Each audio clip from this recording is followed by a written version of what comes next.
I'm Luigi Primo, and you're checking out the Three Counter Podcast.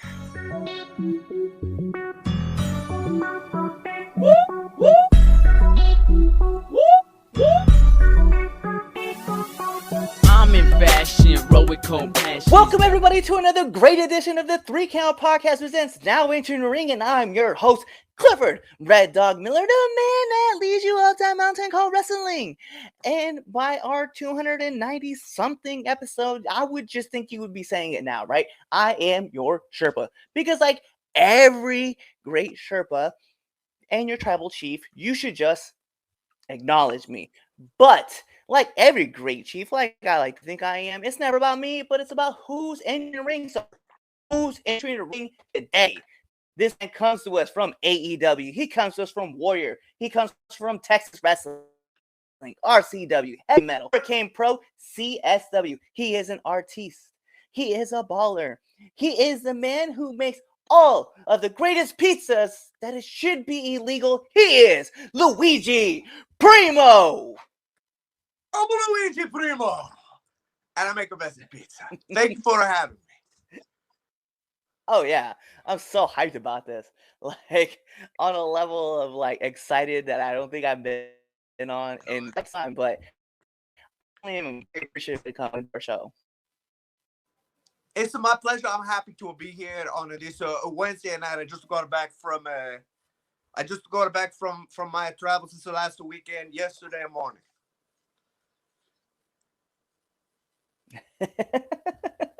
That's awesome. That's awesome.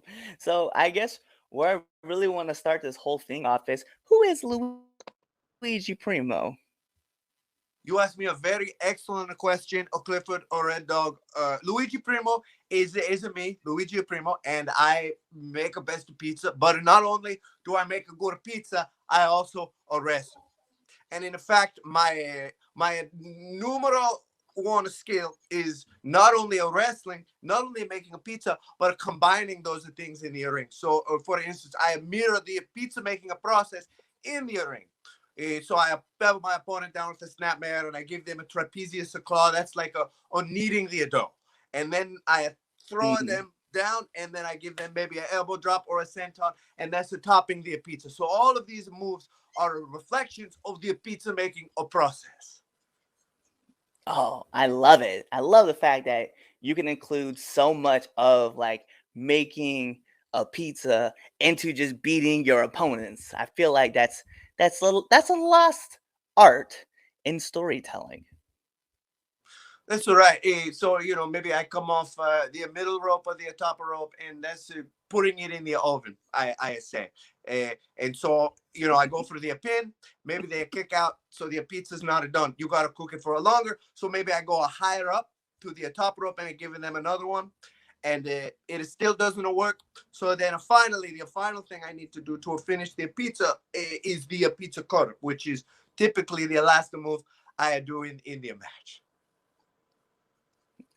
I love it. I love every minute of it. So, how did you get into wrestling? Because I would feel like there's two different worlds of like making pizza and getting into wrestling. Like, how did you get into this? So, in 2013, my friend Jared, he had a birthday party where it was the idea was that for his birthday every year in his 20s, he wanted to have a increasingly dangerous birthday parties, so that when he had turned 40, he would die at his birthday. So before he had a birthday party where everybody would a race on a go-karts, and then in the next year he had a birthday where everybody would bring a power tools. And then one year he wanted to have a birthday where everybody would pretend to be a wrestlers and to wrestle. And that was, of course, the Jared Mania 28, his 28th birthday party. And so we came and we did a wrestling. And so it was such a success, though, that we decided to start our own wrestling promotion, not really knowing how to do a pro wrestling, mind you. We just built a ring and did it in the backyard. But a lot of people had a fun time, so we kept doing it. And then we actually ended up becoming by far the most popular wrestling promotion in Texas, to where eventually there was like a 2,000 people coming to our shows. And That's at that awesome. point, yeah, at that point, we actually, some people started paying attention, and we actually met some people in wrestling, and some of us began actually a training. And so then I started the training and becoming on an India wrestler. And meanwhile, I was also making a pizza. I was also cooking a pizza. So it got to the point where every day I was making a pizza, I was training as a wrestler, and I was going to the gym. So the gimmick was a shoot. I was literally a pizza chef wrestler every day of my life. That was my whole life, and it was mostly an accident. That's a lot of work to do, to be like, to make pizzas, to wrestle, and then also be in a gym and keep all things kind of like flowing together. I know a lot about that, especially with me, because my shoot job, like, I'm a personal trainer, so I'm always like helping other people in the gym, and then I got to do my own workouts, and then like I have to still go train for wrestling, and then doing shows and like doing a podcast, right? So it's like I totally understand about the whole world of time management and how crazy it can be.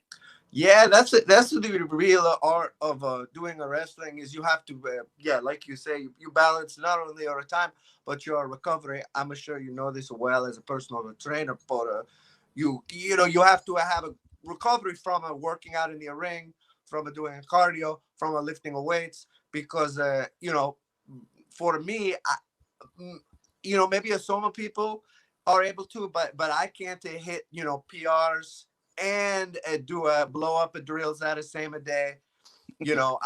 I need to have to be very careful with it and have my diet dialed in, which I was doing a pretty good at this year. I had a pretty rigorous training. Actually, since I blew up the travel, that's what's made it hard especially hard with the to get the training dialed in, because you know having to travel every weekend, it messes up kind of my sleep, and so it's a tougher for me to train consistently. Yeah, I know like a lot of people, once the momentum starts building, it is super hard to keep a routine going and keep things like in line, right? Because like every great pizza, you gotta have balance, right? But I know like even talk with people like Kid Bandit, right? Kid always talked about how the travel, like, just going in like six different time zones within like 3 different days, and you're just like your whole body just shuts down. You're just like, you know what, rest day today. And then you wake up and you're like, I slept for 18 hours and then didn't realize it.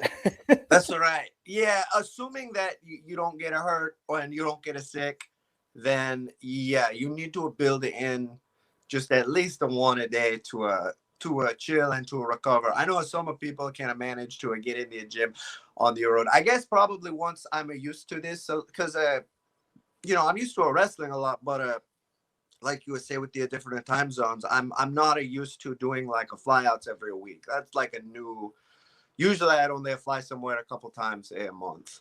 So like I could stay up all night before the flight.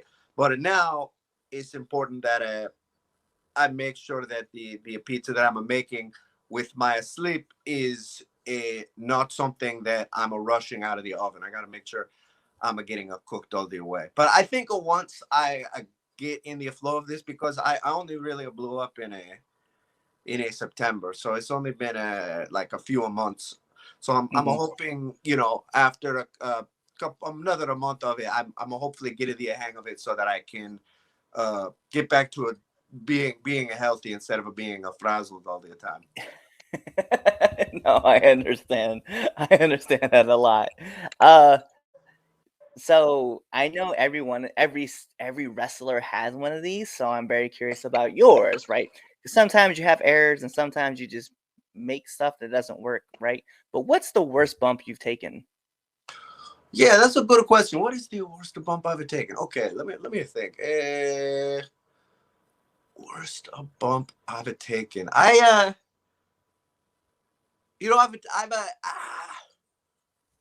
taken some iffy power bombs, and I think it hasn't really been anything of what the other person has done. It's just a maybe maybe I just haven't protected myself properly. So I've hit my head a couple of times on those, and that usually messes me up for about 4 to 10 days, even if it doesn't hit that hard. So now, so like sometimes I've maybe like over rotated, but Mm. now basically, unless I know exactly how it's going to feel, like it's a power bomb, a specific one that I've taken before, I just did, I just to do that, just because sometimes I just am not quite physically strong enough to protect, so I just to do that, even though it's a kind of a corny to do, but so yeah, I've been hitting my head on a couple of those. What? I'm trying to think of a weird one. Okay, this was a weird one. Like we have the place I train,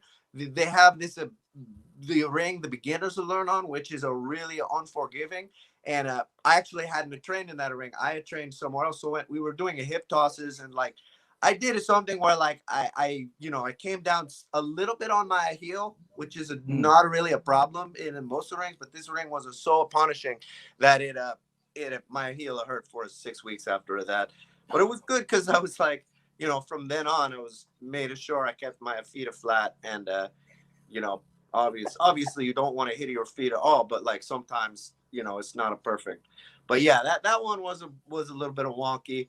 I took I was in this other match, and I took this a move that was like the two guys gave me uh like a reverse hip toss, but then they caught me and swung me around, so I landed a flat, and I was fine, except for that I came down sort of an elbow at first, and so now this elbow pretty much is just smashed. It's just a different shape, and if I feel around in there, it kind of hurts. But it's just a one thing. That's why it's just. But it just. I mean, normally I don't land like that. Normally, you land kind of like this to protect your elbows. But I didn't know what was happening. They kind of just cut me into it, so I just had to catch it really fast, and this elbow just got slightly out of position. So every time I wrestled those guys from Mm. then on, I put on elbow pads just in a case, even though I usually don't land like that.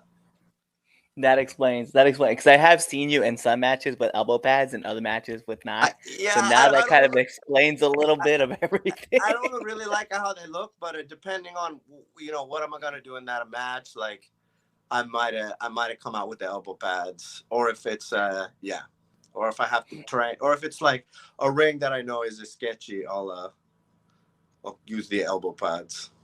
That's like the biggest thing. So you were talking about taking power bombs and you're like always like pulling your head up with your arms and protecting your neck. Mick Foley did that all the way up to the E and like out of retirement. So by all means, like protect yourself. Did Like, that's he? tough. I Yeah. know that, If that you he ever was. I know that he was the master of it, taking the power bomb just where his just head just a hit. Like didn't he do that? Didn't he do that with Vader on the outer side, where like Vader gave him the power bomb and his head just went back, yeah. like But on if you the watch on him the like when he outside. He takes like did it like a twice. and if you watch him on like when he takes back body drops and stuff like that, he's always like he'll always do this thing. Like he's always like tucking his chin, like pulling his head in and stuff like that.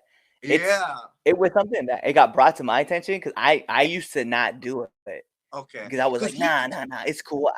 I do it. And then I saw him and I was like, I'm doing what he's doing Yeah. because really that That's guy's a crazy because legend. for a while I know he took in his younger career, like the bump he took, he would just hit the back of his head, like that was his special. Yeah. So I guess that at some point he just decided, like, because yeah, that will kill you over the time. That will, at best case scenario, that gives you a mild traumatic brain injury. Like every time I just touch I mean, I can get a punch in the face and it's not good, but it's fine. But if I just tap the back of my head on a bump, I'm gone for like a week. I'm not of myself. It scrambles my brain. But yeah, so yeah, that's a good to know. So yeah, normally I protect myself on it like that for if it's some people, they very strong and they throw a very flat German, and there's some people but if it's just somebody's grabbing me for a German, I don't know what's coming, so it's I'm gonna pull my head in. Yeah, it's funny because you talk about Germans, because that's definitely something I talk about with like other wrestlers is how to throw a good German suplex. And a lot of people think you're supposed to get like these high arcs and stuff. I'm like, no, it's the flatter the better. Like just stay level to the ground. It's safer, it's quicker, and you can still throw just as much impact. And someone who agreed with me is Alex Kane, who was like, dude, you throw great suplexes or Germans. I'm like, I appreciate it because I was an amateur wrestler and I've learned how to throw these things. Yeah. That's awesome. Have you ever seen ACH's Deadlift a German? Yes. Yeah, he. I don't know if you noticed this, but he takes a bump on his chest. His head extends up flat past his neck. His chest hits the mat, and then his head comes through and he goes on his head. It looks like he's breaking his neck in half, but he has this flexibility that I don't understand. Yeah. It's just so ACH. crazy. There's a reason why they call him super. Right? Yeah, he is certainly a super athlete. So, listen, one of my favorite questions to ask a lot of people too, right, is what's one of the hardest lessons you've had to learn being in the wrestling business? Hmm. It. I think it kind of goes back to that same thing about it getting hurt and learning to protect yourself.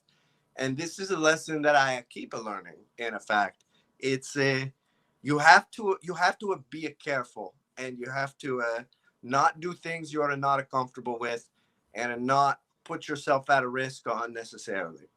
For instance, I was doing a mocap in a motion capture for this video game in New Hampshire on a Monday, and there's a class, there's some students there, and so I had a little break, and so of course while we have the break, I'm doing stuff with them, and I'm gonna show off, and so I did a quarter roll out. I was showing them how I wanted to do like a suicida con hilo, but I did kind of a little one where I just caught myself in a quarter roll, the apron, and normally it's fine. I just land on my feet, but my heel came down and it slammed the guardrail because I'm not used to there being a guardrail here, and I thought I broke my foot. It's fine. It's just a bruise, but like it hurt for the rest of the day, and I couldn't really go full throttle. But so and.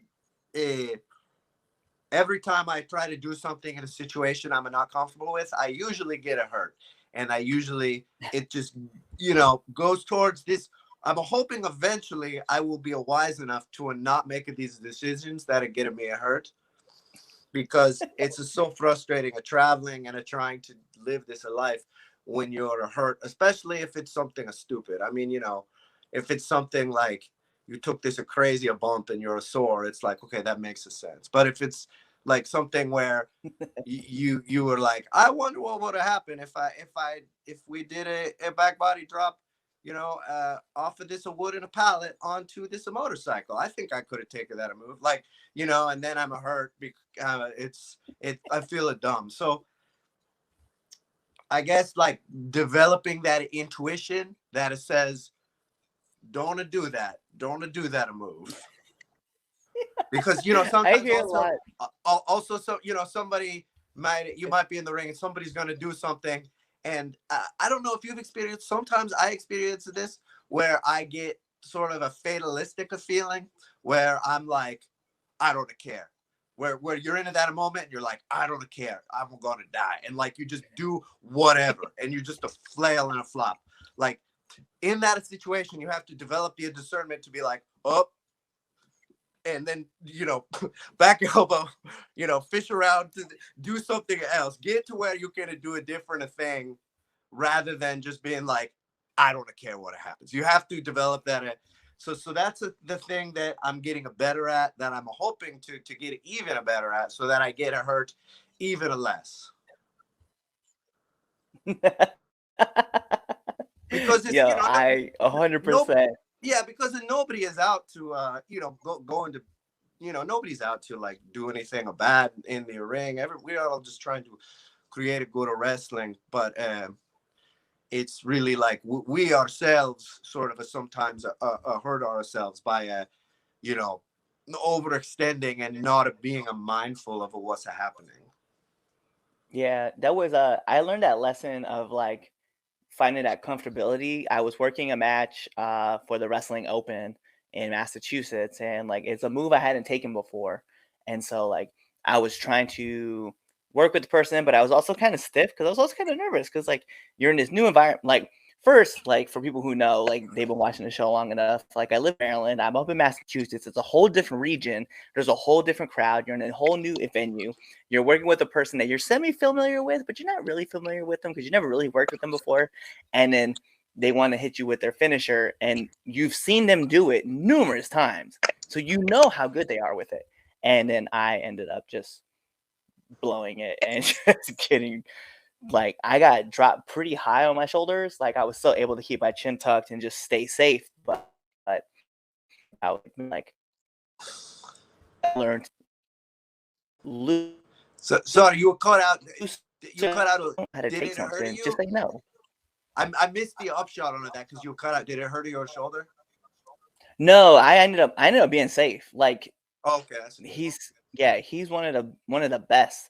But yeah, you know, one thing that one of my friends told me too was like, dude, it's okay to say no. If you don't know how to do a move or how to take a move, just say no, and then keep it moving. I was like, no, I wanted to know how pride I got. I Yeah, pride you don't want to show your weakness, and you don't want to be vulnerable. But yeah, you got to learn how to work in those situations. And yeah, like I said, they're G'ing you up for whatever, and then you just gotta you know reverse it and get into a different situation, which is yeah, it's tough, but yeah, I think getting a more calm and collected in the ring to where that's the thing that I'm starting to get better at now that I've had so many matches. But it's still, I think a lot of people, everyone wants to do a good job, and they don't want to slack, and they don't want to be seen as somebody who's not going to be trying their hardest, or somebody who's just going to be like, oh, let's take it easier tonight, brother. Like, honestly, like it's like we all know we're supposed to be like that, but nobody wants to be like that unless people who are like we are, where we're just kind of still coming up and trying to build a good body of work. Facts, 100% facts.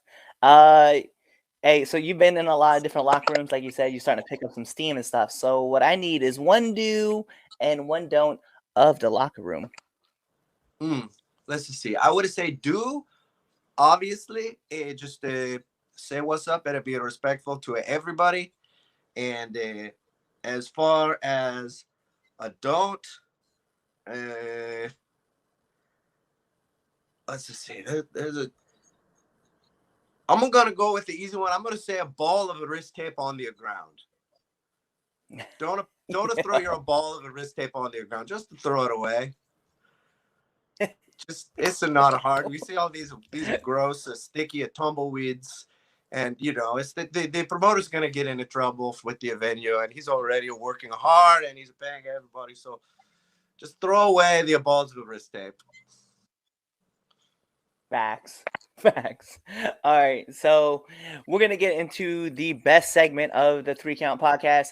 It used to be the Red Dogs Power Rankings, which I refuse to acknowledge that they've been retired.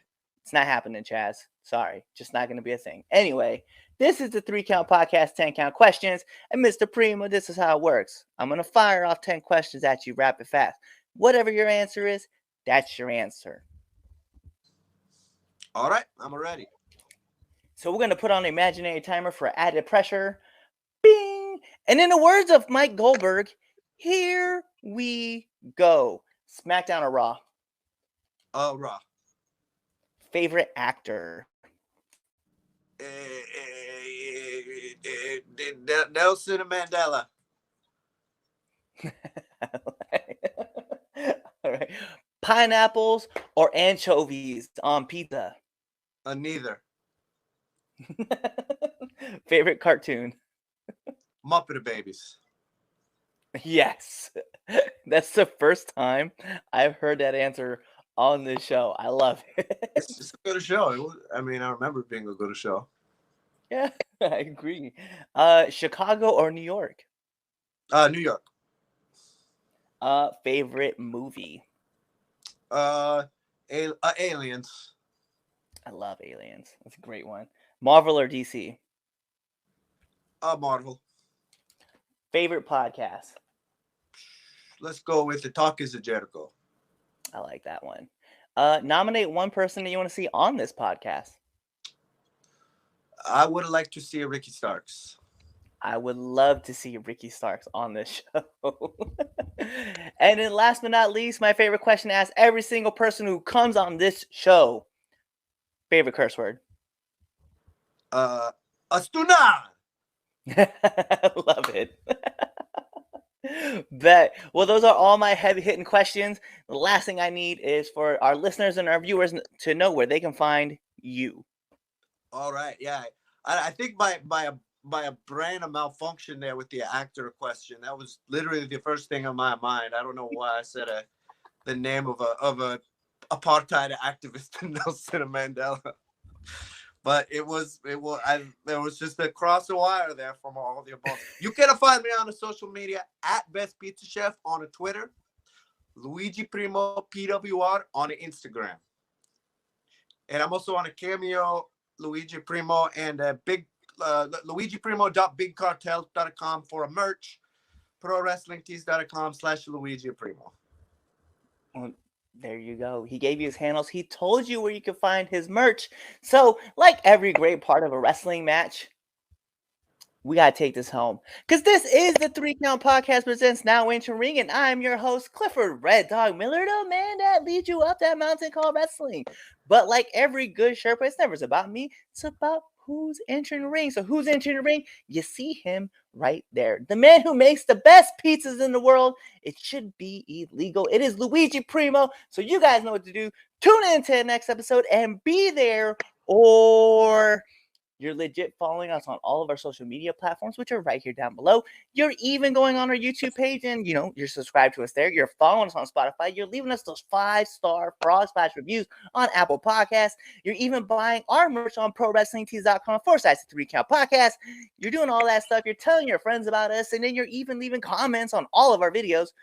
You're doing all that stuff, or you're really just kind of waiting for this episode to end. You're waiting for the outro. And then you're choosing another episode to listen to. Peace. What's going on, 3 Count Nation? I'm Clifford Red Dog Miller with the catchphrase. But what I really want to do right now, go to twitter.com, right? Go over there, find us at the 3 Count _pod, give us a follow, give us a like, give us a comment. We want to talk to you guys. Go to IG at the 3 Count pod.